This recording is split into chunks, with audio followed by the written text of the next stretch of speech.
안녕하세요. 반갑습니다. 강교수의 간호TV입니다. 최근 간호조무사 자격시험은 3년간 공개가 되었는데요. 그 공개된 기출문제를 분석해서 요점 정리를 하겠습니다. 이번 시간에는 기초치과입니다. 준비되셨나요? 잘 들어요. 출발!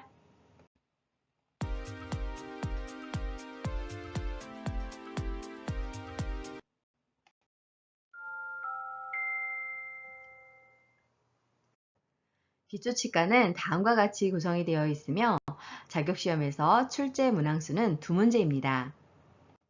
첫 번째로 치의학이라고 하는 것은 무엇일까요? 구강 및 악안면의 질환, 특히 치아와 그 주위 조직의 질병을 치료하고 예방하며 치아의 결손 부위를 인공물로 대체하여 정상적인 저작 기능과 심미를 회복시키는 이론과 기술을 연구하는 학문입니다. 두 번째로 구강 해부학에 대해서 알아보도록 하겠습니다. 치아 주위 조직은 연조직과 경조직으로 나누어져 있게 되는데요. 연조직은 말 그대로 부드러운 조직이고 경조직은 딱딱한 조직입니다. 연조직의 구성을 살펴보면 잇몸, 침샘, 입 천장, 혀, 입술, 뺨 등이 해당되고 경조직으로는 상악골, 하악골, 악관절, 즉 축두하악 관절, 이틀뼈, 치조골, 부개골이 해당되겠습니다.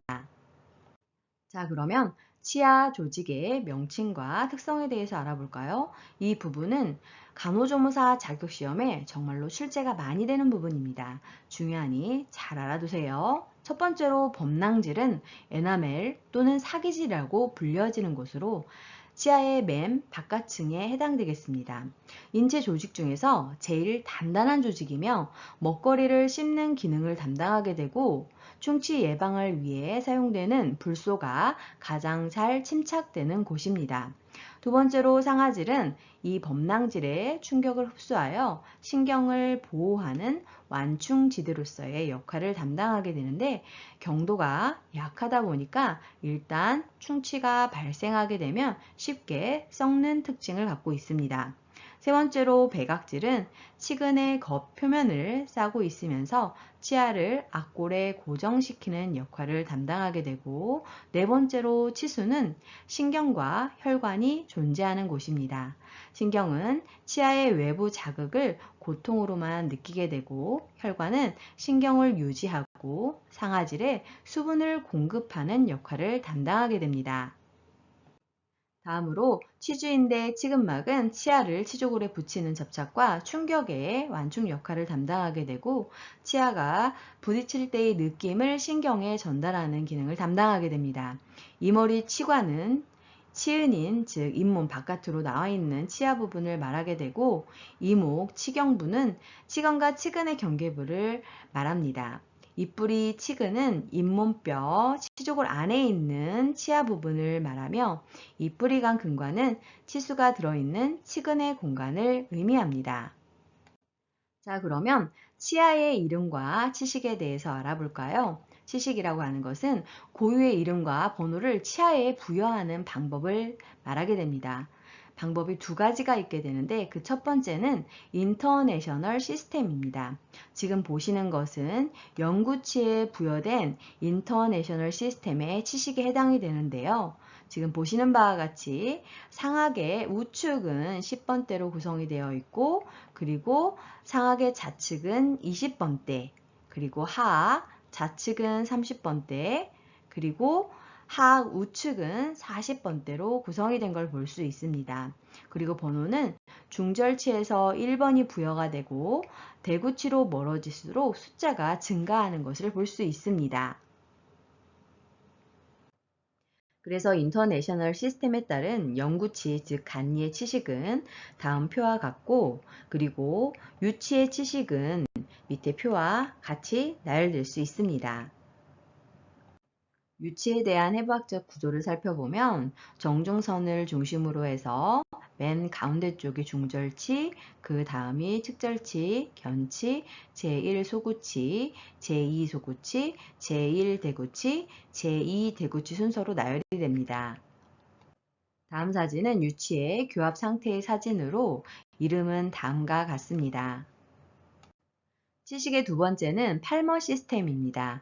팔머 시스템은 치아의 이름을 방향을 표시하는 십자에 해당하는 위치 번호를 표기하는 것으로 영구치인 간이는 1번에서부터 8번까지, 유치는 A에서부터 E까지 표시하는 것으로 인터내셔널 시스템에서 상하과 하하, 좌우측의 번호가 달랐던 것이 팔머 시스템에서는 상하, 좌우, 번호가 동일합니다.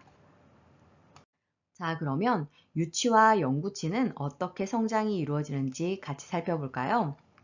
유치는 전이라고 합니다.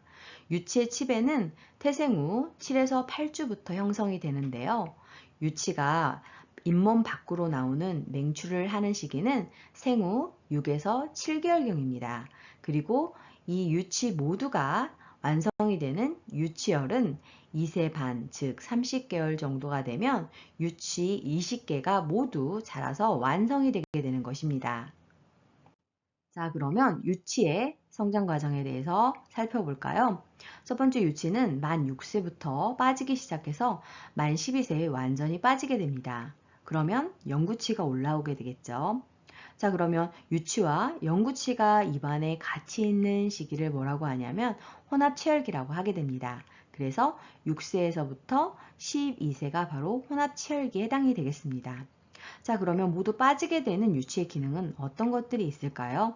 성장기 어린이의 건강뿐만 아니라 학습 능률, 성격 형성, 성장에 큰 영향을 주게 되는데요.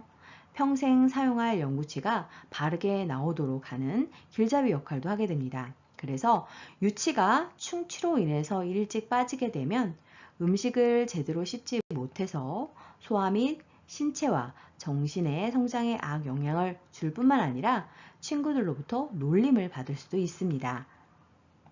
자, 그럼 영구치 간이의 특성에 대해서 알아볼까요? 이 부분은 18년 상반기에 출제가 되었습니다.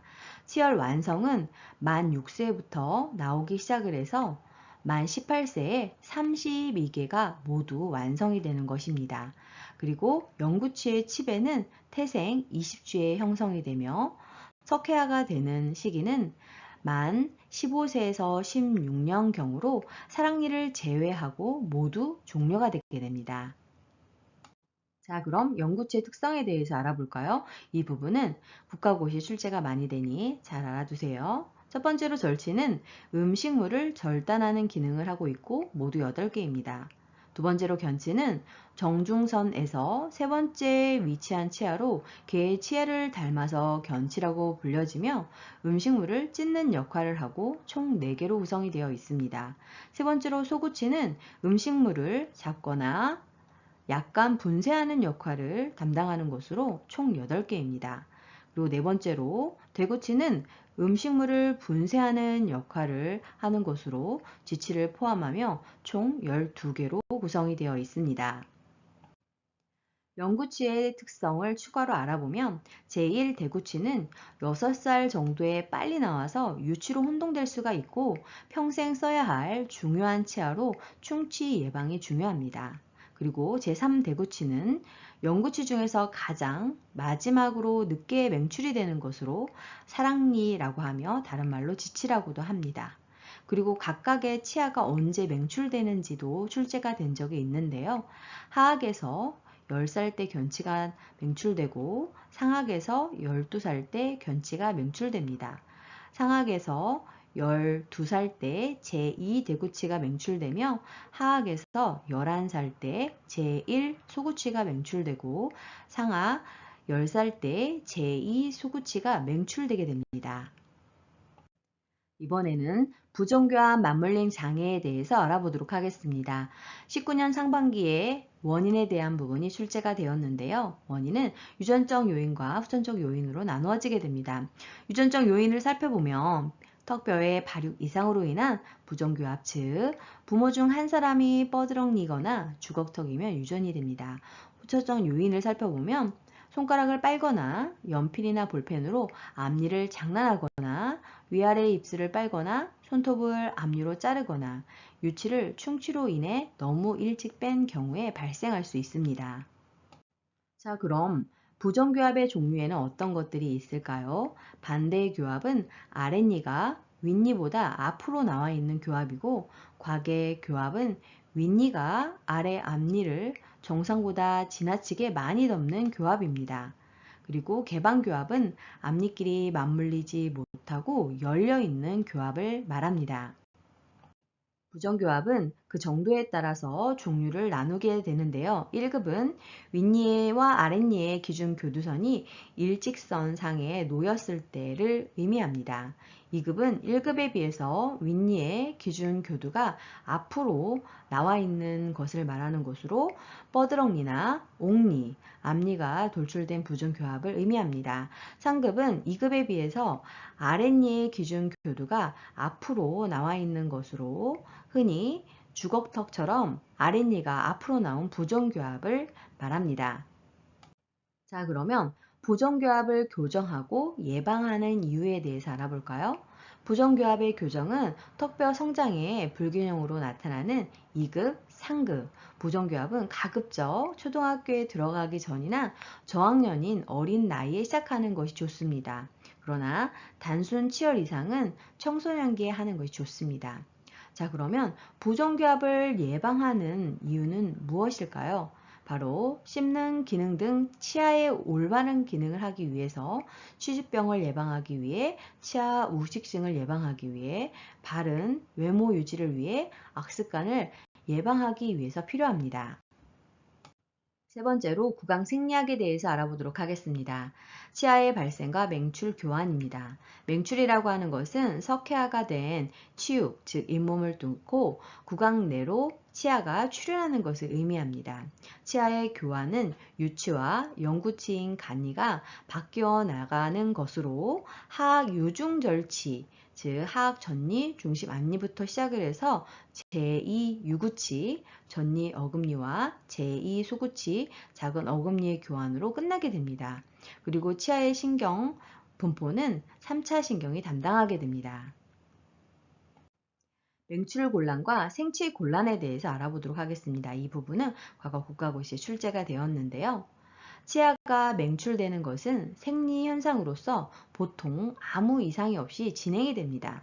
그런데 허약한 아동에게서 가끔 유치 맹출기에 식욕부진, 불쾌감, 설사, 변비 등을 발생하게 되고 종종 38도씨 내외의 발열, 즉 생치열을 나타내는 경우가 있습니다.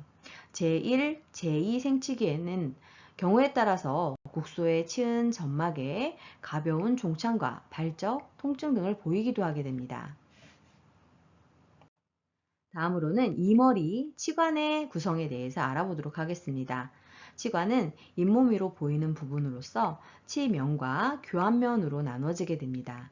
다시 치면은 여러 개의 면으로 구분이 되는데 각 치면의 이름은 치면이 향하고 있는 방향에 따라 불려지게 됩니다.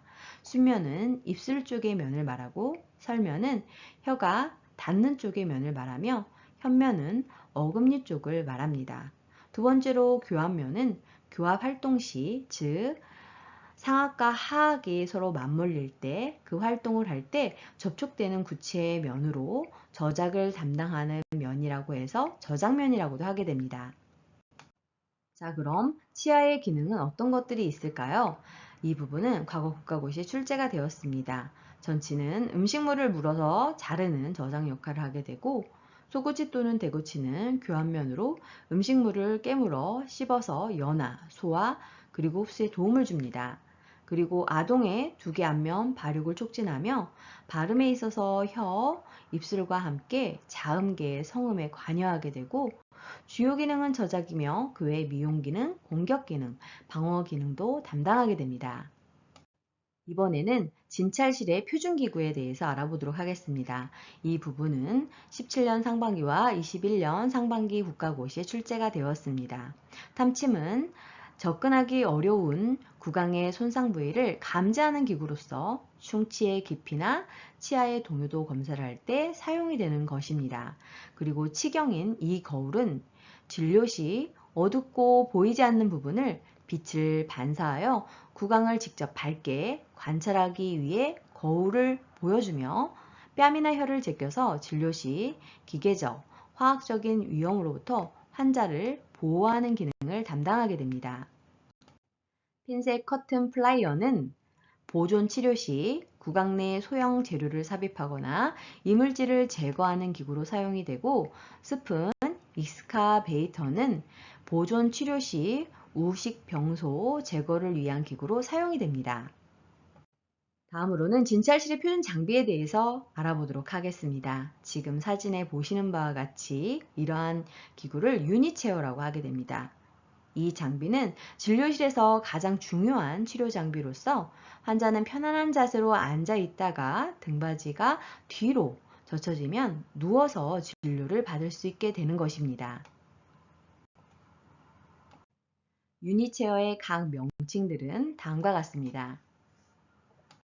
자, 그럼 유닛 체어의 위치 조정은 어떻게 하는 것일까요? 이 부분이 과거 국가고시에 출제가 되었습니다. 첫 번째로 바로 누운 자세, 즉 수평 자세는 환자가 등을 대고 바닥과 수평이 되도록 누운 상태로 대부분 진료가 이루어지는 시기에 취하는 자세입니다. 두 번째로 바로 선 자세의 수직 자세는 진료 의자의 등받이와 바닥이 직각을 이루도록 세운 상태로서 환자가 진료 의사에 앉거나 진료가 끝나고 환자가 진료 의자에서 내려올 때의 위치로, 즉 환자 교육을 할 때 취하는 자세입니다. 세 번째로 반수평 자세는 주로 하 진료 시 또는 의식 없는 환자의 응급 상황 시 환자의 머리가 발 쪽보다 아래로 내려간 상태를 말합니다. 자, 그러면 유닛 체어에 부착되어 있는 표준 장비에 대해서 알아볼까요? 하이스피드 핸드피스는 21년 하반기와 22년 하반기에 출제가 되었습니다. 지금 보시는 바와 같이 이러한 형태를 갖고 있는데, 하이스피드 핸드피스는 말 그대로 고속, 회전, 절삭 기구입니다. 즉, 구강 내에서의 치아의 썩은 부위를, 즉 치질을 깎아내는 기능을 하게 됩니다. 이때 물이 함께 분사되어서 마찰 열을 줄이도록 설계가 되어 있는 것이 특징입니다. 그리고 로우 스피드 핸드피스는 임시 치아를 제작하거나 위치를 조정할 때 수복물의 조정 및 연마, 구강 안에서 충전물의 연마나 우식 치질의 삭제를 할 때 사용이 됩니다. 다음은 3웨이 시린지입니다. 다른 말로 공기, 물 사출기라고도 하는 것으로서 유니트 체어에 부착되어 있으면서 치아를 건조시키거나 세척하기 위해 사용되는 것입니다. 물과 압축 공기가 따로 나오기도 하고 같이 나오기도 합니다. 자, 그럼 그 밖의 표준 장비에 대해서 알아볼까요? 캐비트로는 초음파 치석 제거기에 해당이 되고, 라이트 큐어링거는 레진 광중압기로 레진을 단단하게 만들어주는 장비입니다. 타구는 입안에 침과 물을 뱉는 곳입니다. 브레킷은 기구를 올려놓는 테이블을 의미하고, 그 위에는 사전 준비용 접시를 놓게 되는데, 그 이유는 매번 찾아내는 불편을 덜기 위해서 필요한 기구들을 사전 준비된 접시에 준비하여 사용을 하게 됩니다. 시술에 사용하는 순서에 따라 좌측에서 우측으로 배열을 하게 되는데, 그 이유가 국가시험에 과거 출제가 되었습니다. 이유는 작업의 효과를 높일 수 있어서입니다. 그리고 시술이 완료된 후에는 사용된 기구들을 접시에서 꺼내어 반드시 소독을 해야 합니다. 다음은 석션기 진공 흡입기입니다. 이 부분은 20년 상반기와 21년 상반기에 출제가 되었습니다. 구강 내에 고여있는 물이나 침, 혈액 등의 액체를 흡인하여 제거하는 장비인데요. 진료 시 치과 간호조무사의 가장 중요한 업무는 입안에 고인 침이나 물 또는 찌꺼기를 제거하는 것으로 이때 사용이 됩니다. 자, 그러면 진공 흡입 장치 센트럴 버큐은 어떤 기능을 담당하게 되는 것일까요? 석션하는 힘을 제공하는 장비입니다. 물 위에 이물질을 제거하는 중간 필터가 들어있는데 정기적으로 청소를 해야 합니다. 그리고 석션을 할 때 사용되는 석션 팁은 일회용을 환자가 바뀔 때마다 바꿔줘야 하고, 직경 1cm의 금속으로 되어 있어서 입안에 어느 부위든 닿게 구부릴 수 있는 것이 특징이며, 석션 팁에 대한 것이 21년 상반기에 출제가 되었습니다. 치과에서는 세면대가 필요합니다. 진료 시 치과 의사나 간호조무사의 손 청결 유지를 위해서 세면대는 반드시 있어야 하는데요. 그 위치가 20년 상반기에 출제가 되었습니다. 협소한 실내에서 장소를 작게 차지하고 청소하기가 쉬우며 환자에게 안 보이는 가까운 곳에 설치를 해야 합니다. 진료 전 반드시 손을 닦은 후 일회용 종이 수건이나 수시로 바꿔 놓은 수건 혹은 전기 온풍기로 말려줘야 합니다. 다음은 스툴입니다. 사진에 보시는 바와 같은 형태의 의자를 말하는 것으로 치과 의사나 간호조무사가 진료 시 앉는 의자입니다. 치과 의사는 팔걸이가 있는 말 안장 모양의 의자를 다리의 길이로 높이 조절해서 사용을 해야 합니다. 이때 치과 의사의 진료를 보조하는 간호조무사의 의자는 입안을 잘 볼 수 있게 치과 의사 의자보다 10에서 12cm 정도 높게 위치를 해야 합니다. 이 부분이 20년 상반기 국가시험에 출제가 되었습니다. 자, 그러면 스툴은 어떻게 사용해야 할까요? 간호조무사의 발은 의자에 부착되어 있는 발 받침대에 놓아야 하고, 환자가 누울 때 간호조무사는 자신의 엉덩이나 허벅지가 바닥과 환자의 어깨와 평행하도록 의자를 조절해야 합니다. 치과 의사는 등을 곧게 펴고 발을 바닥에 대고 팔꿈치는 몸통 옆선에 바짝 붙이고 어깨와 팔뚝은 바닥에 평행하도록 해야 하며 머리를 똑바로 들고 눈만 아래로 머리를 15도 이상 숙이지 않아야 합니다. 그리고 환자의 입이 치과 의사의 팔꿈치 높이 정도에 있어야 하겠습니다. 다음은 캐비닛과 기구함에 대해서 알아보도록 하겠습니다. 종류는 고정형 캐비닛과 이동 가능한 모빌 캐비닛으로 나누어지게 되는데 간호조무사는 캐비닛 안에 기구들을 항상 잘 정리하여 바로 쓸 수 있게 하며 어디에 무엇이 있는지 확실히 알고 있어야 합니다. 자주 이용하는 기구는 모빌 캐비닛에 넣어서 곧바로 이용을 하고 주기적으로 소독해서 보관을 하는 것이 필요합니다. 그리고 이동 기구함은 손이 닿는 곳에 둬서 사용하기 쉽도록 해야 합니다. 이번에는 컴프레서 공기 압축기에 대해서 알아보도록 하겠습니다. 하이스피드 핸드피스 표준 장비는 압축 공기의 힘으로 움직이게 되는데요. 컴프레서는 공기를 압축시켜서 탱크에 저장하고 저장된 압축 공기를 고무 호스를 이용하여 하이스피드 핸드피스까지 공급하여 작동을 하게 하는 것입니다. 엔진 오일을 6개월마다 교환함으로써 관리하는 것이 필요합니다. 자, 그러면 치과용 표준 액선 촬영기는 어떤 것일까요? 구내용 표준 필름을 이용하여 촬영하는 방사선 촬영기로서 충치나 풍치의 확실한 진단을 하기 위해 사용이 됩니다.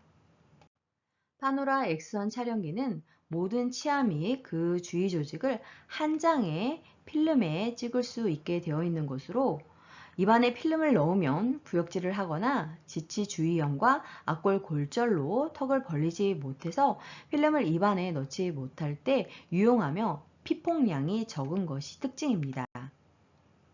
그리고 세팔로 액선 촬영기인 머리 측정 방사선 영상은 부정교합의 교정 치료 시 진단과 치료 계획을 세울 때 필요하게 됩니다. 자, 그럼 이러한 표준 기구들은 어떤 것으로 멸균 소독하는 것일까요? 바로 고압증기, 멸균기로 하게 되는데요. 이 부분이 19년 하반기에 출제가 되었습니다. 고압증기 멸균기는 말 그대로 고온, 고압의 증기로 멸균하는 곳으로서 치과 기구를 주로 사용하게 되는데요. 짧은 시간에 많은 양의 기구를 정확한 온도 조절로 확실하게 멸균할 수 있으며 침투력이 좋은 것이 특징입니다. 그렇지만 고온과 고압을 이용하다 보니 이용할 수 있는 기구와 재료가 한정적입니다. 멸균 후에 증기가 남아 있어서 예리한 기구의 날을 상하게 할 수 있고 금속 기구가 부식할 수 있는 단점이 있기 때문에 사진에서처럼 문을 열어놔야 합니다. 자, 그럼 무형등은 어떤 것일까요? 옆에 사진에서 보는 바와 같이 진료 시의 구강내를 비추어 줌으로써 진료자의 시야를 밝혀주는 것입니다. 진료 시 환자의 입안을 비추게 하며 불빛이 환자의 눈에 비치지 않도록 조심을 해야 합니다. 그리고 자외선 소독기는 자외선을 일정 시간 쪼이게 되면 세균의 전염성이 없어지게 되는 것으로 앞에서 고압증기 멸균기에서 꺼낸 기구를 진료 시 이용할 때까지 넣어두는 기능을 하게 됩니다. 이 부분이 20년 상반기에 출제가 되었습니다. 이번에는 충전 재료에 대해서 알아보도록 하겠습니다. 많은 충전 재료가 있지만 우리 책에 나와 있는 아말감과 케탕몰라에 대해서 알아보도록 하겠습니다. 아말감은 충치를 보존 치료할 경우 은합금과 수은을 혼합하여 은아말감으로 사용을 하게 되는데 은의 함유율은 65%입니다. 두 번째 케탕몰라는 보험 적용되는 재료로 색깔도 하얗기 때문에 아말감보다 신미적, 즉 보기 좋고 그러나 시간이 경과하게 되면 아말감보다 약하기 때문에 닳아지거나 해서 재충전을 하거나 레진이나 금 인레이처럼 강도가 더 높은 재료로 그 위에 교체를 하는 것이 가능합니다. 다섯 번째로 간호조무사의 기본 업무에 대해서 알아보도록 하겠습니다. 치과 간호조무사는 진료 전에 준비 사항이 필요하게 되는데요. 바로 점막 및 피부에 소독을 해야 합니다. 방법은 구강 내 처치의 경우 먼저 환치, 즉 치료하고자 하는 치아의 치석을 제거하고 치명과 점막면을 과산화수소수, H2O2나 아크릴놀 등으로 세정한 후 감염에 유의를 하면서 소독을 하는 것이 필요하고 이 부분이 국가고시에 출제가 되었습니다. 진료 전의 준비사항으로 간호조무사는 방습법을 적용해야 합니다. 방습법은 타액을 배제시키는 방법에 해당이 되는데요. 그 효과를 살펴보면 치아의 치료, 충전의 경우 계속되는 타액 배출로 인해 진료 방해되거나 무균적으로 유지하기 곤란하며 이로 인해서 감염의 원인 및 충전물의 고착을 방해하는 것을 예방하기 위해 사용됩니다. 방법은 두 가지로 나누어지게 되는데 그 첫 번째는 간이방습법입니다. 간이방습법은 솜 또는 거즈 등을 삽입하여 환부를 건조시키는 방법으로서 간이방습법 시 솜의 위치가 시험 문제에 출제가 되었는데요. 상악은 치열과 혀벽 사이에, 하악은 혀 아래에 삽입을 해야 합니다. 두 번째 방법은 러버댐 방수법입니다. 사진에서 보시는 바와 같이 장방형의 얇은 고무편에 적당한 구멍을 뚫어서 환치를 넣고 구멍을 통해서 치관부만을 노출시켜서 그 좌우 양측 또는 하연을 프레임으로 고정하는 것입니다. 환부 이외의 부분은 모두 감싸줘야 합니다. 자, 그럼 러버댐 방수법의 장점은 어떤 것이 있을까요? 수분으로 인한 오염 방지를 할 수 있고 진료 부분을 건조 청결하게 유지할 수 있으며 치료할 치아를 주위 치아나 연조직으로부터 분리시켜서 시술 부위를 정확히 확인할 수 있게 합니다. 뿐만 아니라 치료 부분이나 주위 조직을 기계적 혹은 화학적 상해로부터 보호하고 건조 상태가 유지되면서 좋은 결과를 유발해서 치과 의사의 능력이 향상될 수 있습니다. 뿐만 아니라 러버댐 색에 의해 장시간 치료하여도 눈의 피로를 방지할 수 있습니다. 자, 그럼 단점에는 어떤 것들이 있을까요? 환자가 호흡 시 불편하다고 할 수 있고 구강호흡을 하는 환자는 러버댐 장착을 하는 것이 불가능합니다. 클램프에 의해서 연조직을 상하게 할 수 있고 얇고 약한 외벽의 치아는 파절될, 즉 부러질 우려가 있습니다. 그리고 부분 맹출된 치아나 경사진 치아, 원추형의 치아, 위치가 나쁜 치아는 장착을 하기에 어려움이 따를 수 있습니다.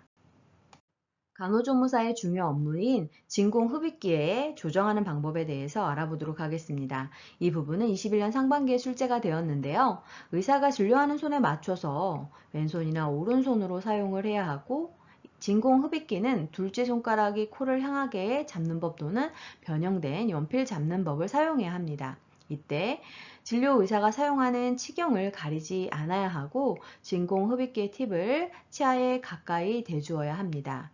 그리고 치아를 삭제할 때 진공흡입기의 석션 팁의 위치는 치아의 설측, 즉 혀 있는 쪽을 삭제하고자 할 때는 순면, 입술 쪽에 대어줘야 하고 순측을 삭제할 때에는 반대쪽인 혀 쪽에 위치를 하고 진공흡입을 해야 하겠습니다. 자, 그럼 간호조무사의 위치는 어디에 있어야 할까요? 이 부분은 과거 국가고시에 출제가 되었습니다. 간호조무사는 진료의사가 진료하는 동안 부담을 느끼지 않도록 지나치게 가까이 자리하는 것은 피해야 합니다.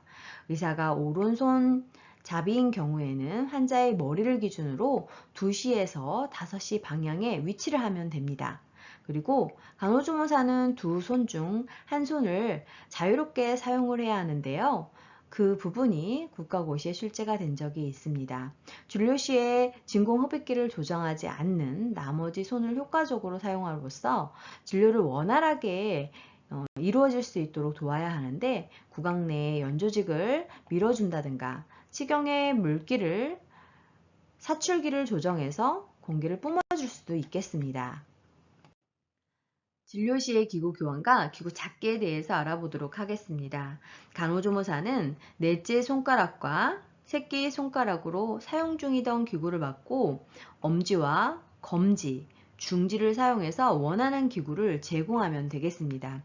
의사가 오른손 잡이인 경우에는 환자의 머리를 기준으로 4시에서 7시 방향에서 교환을 하면 되겠고, 간호조무사의 기구 전달은 기구의 사용 부위가 구강 내를 향할 수 있도록 방향을 잡아 전달하도록 해야 하며 이 부분이 국시에 출제가 되었습니다. 자, 그럼 구강 세척은 어떻게 하는 것일까요? 국소 세척과 전체 세척으로 나누어지게 되는데 국소 세척은 구강 내의 일부분을 세척하는 것이고 전체 세척은 구강 전체에 쌓인 불순물을 제거하는 것으로 보철 치료 시에 사용되게 됩니다. 전체 세척을 할 때에는 구강 내에 2분의 1씩 세척해주면 되겠습니다.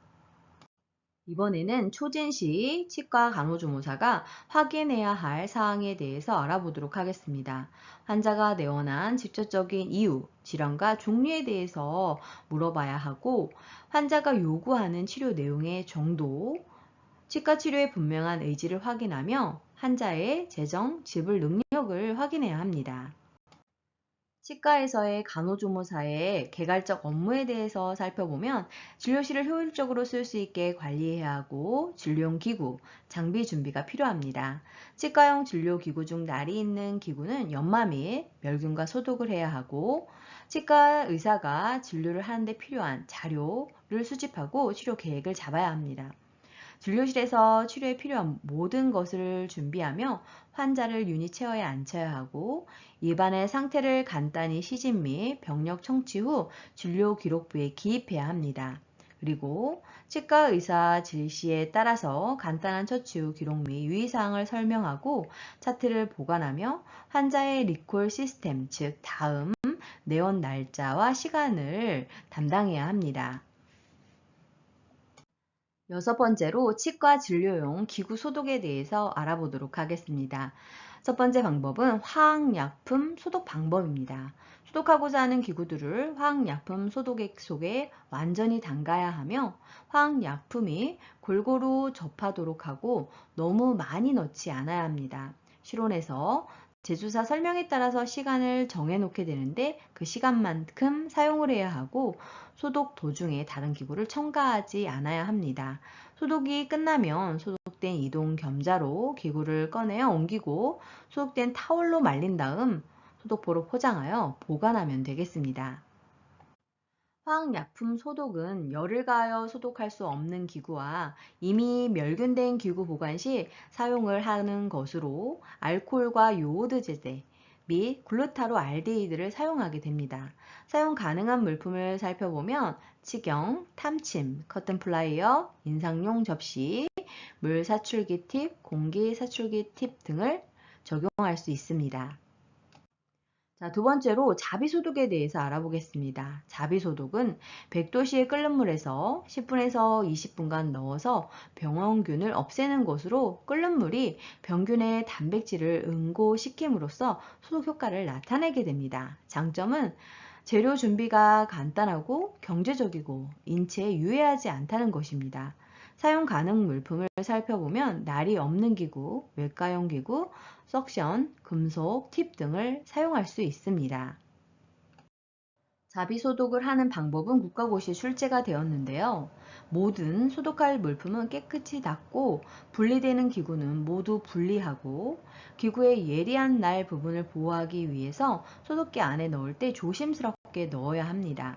기구가 충분히 잠기도록 물을 채우고 100도씨에서 10에서 20분 정도 끓이며 끓는 도중에 다른 기구를 첨가하지 않고 첨가했다면 그때부터 다시 끓여야 합니다. 기구를 꺼낼 때에는 이동 겸자를 이용하여 완전히 건조시키고 기구의 녹생김을 방지하기 위해, 즉 금속날 물러짐 방지를 위해서 탄산소다 2%를 추가할 수 있습니다. 자, 그럼 치과 간호조무사는 감염 방지를 위해서 어떠한 활동들을 해야 할까요? 이 부분이 국가시험에 출제가 되었습니다. 마스크와 장갑을 착용하게 되는데 필요시에 안면보호 안경을 착용할 수도 있습니다. 전염성 질환 환자를 치료할 때에는 필수적으로 적용해야 하며 사용 기구는 격리세척하고 유닛 제어도 소독을 해야 합니다. 날카로운 기구나 이미 사용한 바늘을 취급할 때에는 조심하며 찔리거나 베이게 되면 즉시 안전조치를 해야 합니다. 감염 예방을 위해서 비형 간염 예방접종을 하는 것이 좋고 기구 세척 시 에이프런과 고무 장갑 착용을 해야 합니다. 일회용 기구가 아닌 기구 소독은 세척만큼 중요하게 되고 환자 내원시 병력 조사 및 전반적인 건강 상태를 관찰할 필요가 있습니다. 치료가 끝나면 가운을 갈아입고 손을 깨끗이 씻는데 이때 일회용 종이수건을 사용하는 것이 좋습니다. 세 번째로 고압증기 멸균법에 대해서 좀 더 자세히 알아보도록 하겠습니다. 방법은 135도씨 온도에서 3에서 5분 정도를 또는 121도씨에서 20분 정도를 적용하게 됩니다. 치과 기구의 소독에 가장 많이 이용되는 멸균 방법으로서 장점은 침투력이 우수하여 면제품의 멸균에 적합하고 단점은 기구의 날을 무디게 하고 금속을 부식시키게 되기 때문에 사용하지 않을 때 코드를 빼놓고 문을 열어놓아 내부가 녹슬지 않도록 해야 합니다. 일곱 번째로 구강외과학, 소아치과학에 대해서 알아보도록 하겠습니다. 발치의 적응증을 살펴보도록 하겠는데요. 발치라고 하는 것은 치아를 잇몸으로부터 제거하는 것을 말합니다. 이 적응증을 살펴보면 심한 치아 의식증, 치수 괴사, 즉 신경이 괴사됐거나 중증 치주 질환, 잇몸 질환이 있거나 즉 풍치, 치열 교정을 위한 발치, 공간 확보를 위해서 사용되게 됩니다. 그리고 치아 위치 이상이나 균열된 치아, 보철 치료를 위해서 발치하게 되고 또는 치아가 많은 과잉치, 숨어있는 매복치, 병소와 연관된 치아, 방사선 치료 시행 부위의 치아 등을 경우에는 발치를 하게 됩니다. 자, 그러면 발치를 할 수 없는 경우는 어떤 경우일까요? 심혈관 질환, 전신 혈액 질환, 당뇨병, 간 신장 질환, 임신 초기나 말기 환자는 적용할 수 없으며 스테로이드나 면역 억제제, 항암 치료제 등을 복용하고 있는 환자도 불가능합니다. 심각한 치관 주위염을 가진 환자이거나 급성 치조 농양이 있다거나 악성 종양이 증식하고 있는 부위의 치아 또는 방사선 치료를 받은 부위의 치아는 발치할 수 없습니다. 자, 발치 순서는 그럼 어떻게 될까요? 첫 번째로 계획을 해야 합니다. 표준 필름 촬영, 엑스레이를 통해서 확인을 한 다음 발치 전 투약을 해야 합니다. 두 번째로 발치법을 살펴보면 국소 마취제인 리도카인을 주사기로 치면 마취나 전달 마취를 통해서 한 다음 엘리베이터로 치아를 움직이고 발치 겸자를 이용해서 발치 뽑아내게 됩니다. 혹 치근이 부러지게 되면 이 치근 제거를 위해서 사진과 같은 루트 파커를 이용하여 제거할 수 있으며 발치 부위는 상처가 크면 실로 봉합을 하게 됩니다. 또한 항생제, 소염 진통제, 소화제 처방이 필요한데 다음날 처치받으러 오게 하고 발치 후 주의사항을 설명해야 합니다. 수술 시에는 멸균된 수건을 사용해야 하고 세 번째로 외과적 처치는 발치 부위 외과 수술 후 처치 및 필요한 약을 투여하면 되겠습니다. 자, 그럼 발치 후 주의사항에 어떤 것들이 있을까요? 이 부분은 17년 하, 20년 상, 23년 상반기에 출제가 되었습니다. 중요하니 잘 알아두세요. 첫 번째로 발치 후 한두 시간 정도는 거즈를 물고 있게 해야 하고 침이나 혈액이 입안에 고이게 되더라도 삼키게 하여 지혈을 도와야 합니다. 두 번째로 냉찜질과 높은 베개 사용을 통해 통증과 부종을 예방해야 합니다. 세 번째로 식사와 칫솔질을 해야 하는데 유동식이나 부드러운 음식을 섭취하게 하고 발치 당일 가능한 한 칫솔질은 하지 말고 구강 소독제로 양치를 해야 합니다. 네 번째로 발치 후 3일간 금주, 금연, 금욕을 권장하게 되는데 목욕 같은 경우는 당일 목욕은 금지하고 있습니다. 구강 내 염증 예방을 하고 더운 물 마시는 것은 하지 않는 것이 좋으며 다섯 번째로 통증 관리를 위해서 진통제를 복용하게 하고 운동은 금지하며 음압 유발을 하는 행동을 금해야 합니다. 즉 빨대를 사용하는 것은 하지 않아야 합니다. 자, 다음으로는 인공치아 이식 수술, 임플란트 수술의 주의사항에 대해서 알아보도록 하겠습니다. 이 부분도 18년 상반기와 19년 상반기에 출제가 되었습니다. 첫 번째, 피를 빨아서 뱉지 말고 수술 후 거즈는 1시간에서 2시간 이상 물고 있어야 합니다. 두 번째, 임플란트의 치석과 치면, 세균막 발생 시 임플란트 주위염의 원인이 될 수 있음을 안내해야 합니다. 세 번째로 임플란트 잇몸에 자리 잡기까지 6개월 정도 소요됨을 안내하고 만지거나 닿지 않게 해야 한다고 설명해야 합니다. 네 번째, 얼음 찜질은 24시간 동안 함으로써 부종을 감소시키는 노력이 필요하고 양치액으로 가글을 해야 합니다. 수술 부위는 양치질하지 않아야 하기 때문입니다. 다섯 번째로 힘든 일이나 운동, 목욕 등은 3일 정도 금하고 금연, 금주해야 하고 여섯 번째로 임플란트 후 상처가 아무는 일주일 정도 주변 치아 신경 써서 양치질을 해야 합니다. 일곱 번째로 자극적이고 뜨거운 음식은 피하며 유동식을 섭취하고 취침 시 베개는 높게 하며 여덟 번째 상악 수술한 경우는 코피가 나올 수 있고 코를 세게 풀거나 잘 때 코 고는 것 등은 금기하는 것이 필요합니다. 이번에는 치석 제거와 스케일링에 대해서 알아보도록 하겠습니다. 치은 연상이라고 하는 것은 잇몸에 덮이지 않아 육안으로 드러나는 부분을 말하고 치은 연화는 잇몸 아래쪽 치아 뿌리를 따라 부착되어 있는 치석을 의미합니다. 그래서 치석 제거술의 종류를 보면 치은 소파술, 치근 활택술, 치은 연화 치석 제거술, 치은 연상 제거술로 나누어지게 됩니다. 치석 제거의 적응증은 어떤 경우일까요? 구취를 줄이기 위해서 할 수 있고 니코틴, 와인에 의한 착색 등을 제거할 수 있으며 치주 소파술을 시행할 환자의 전처치로 스케일링을 시행하고 치주 소파술을 시행할 수 있습니다. 초기 치은염의 예방을 위해 적용할 수 있으며 다량의 치석과 착색물을 제거하기 위해 시행합니다. 자, 그러면 치석 제거를 할 수 없는 금기증에는 어떤 것들이 있을까요? 인공 심장 박동기를 장착하고 있는 환자이거나 지각 과민 환자, 전염성에 심한 민감성을 가진 환자, 구토 반사의 위험이 있거나 음식물 연화에 문제가 있는 환자, 발육 중인 어린이나 석회화가 덜 된 환자에게는 적용할 수 없습니다.